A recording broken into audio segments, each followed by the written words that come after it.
Ano sabi ng mama mo? Black sheep ako? Sir, wait Sabi lang. niya, wala akong mararating. Puro lang ako bisyo. Kuya mo, nakulong eh. Diba sabi nga sa kasabihan, pag binato ka ng bato, batuhin mo ng turumpo.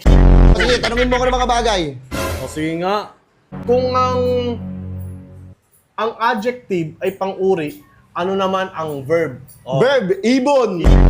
Ano to, card mo? ano po? Punta ka dito, dala mo sa akin, palakol. Tingnan mo, yung Pilipino mo. Oo. Oh, 76, 79, 78, 79. Pilipino ka ba? Ano ka nga? Wait lang ha. Umubo ka nga. Grabe, lala ng ubo mo. O, yung likod ko, ano kaya yun? Nilalamig ka. Napapasukan ng lamig. Aba, yun, napapasukan. Oh, meron ng tayo lamig. yan. Ano yan, Ito, boss? Sa lumpas.